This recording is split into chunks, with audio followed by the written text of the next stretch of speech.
அதுவும் இந்த தனுஷ் அவங்க கேரக்டர்லாம் வந்தப்புறம் நிறைய பேர் நிறுத்துருவாங்க அந்த படத்தை. ஏன்னா இதுக்கப்புறம் படம் எப்படி போகிறன்னு தெரியும் அவங்களுக்கு. சிட் ஃபண்ட் ஆரம்பிக்கிற அந்த தருணத்தில் வந்து நம்மளுக்கு எல்லாம் தெரியும் போய் விழப்போறார் இவர், அந்த வலையில் விழப்போறார். அந்த பணம் ஆசை தான் அவருக்கு, பிள்ளைங்களுக்கு நல்ல படிப்பு கொடுக்கணும்னு ஒரு ஆசையில் சென்னைக்கு வந்திருக்கார் இல்லையா. ஸோ அந்த பணம் அப்படிங்கிற ஒரு முக்கியத்துவம் வர அந்த தருணத்தில் வந்து இந்த சிட் ஃபண்ட் கம்பெனி ஆரம்பிக்கிற போது பின்னாடி எல்லாரும் ஃபோட்டோ எடுப்பாங்க தெரியுமா, நாய் கூட கத்தும், டைகர், அந்த நாய் கூட கத்திட்டே இருக்கும், நாதஸ்வரம் வாசிட்டு இருப்பாங்க. ஒரு முதல்லலாம் அந்த சீன் அவ்வளோதான் பார்த்துருக்கேன். அப்புறம் தான் அந்த ரமணா படத்தில் வரும்போது இரு திருப்பி போடு அப்படிங்கிற மாதிரி பார்த்தா அந்த நாதஸ்வரம் வந்து நிதிஜால சுகுமான்னு ஒரு தியாகராஜர் பாட்டு வாசிட்டு இருப்பார். அந்த பாட்டு என்னன்னா அது தோணிது, இந்த பாட்டு ஏன் அங்கே வச்சிருக்காங்க அப்படின்னு தான் தோணிது.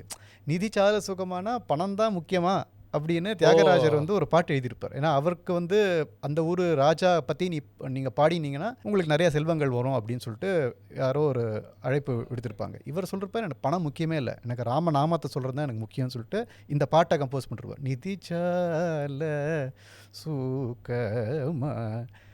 அந்த சீனில் நாதஸ்வரம் வந்து எந்த பாட்டு வேணாலும் வாசிச்சிருக்கலாம், யாரும் கவனிக்க போகிறதில்ல. பட் இந்த பாட்டு அவர் நாதஸ்வரத்துலேயே சொல்லிட்டார். சந்தான பாரதி சார் அந்த ரைட்டராக எல்லாரும் சேர்ந்து அது ஒரு செஞ்ச ஒரு விஷயம் தான் அது.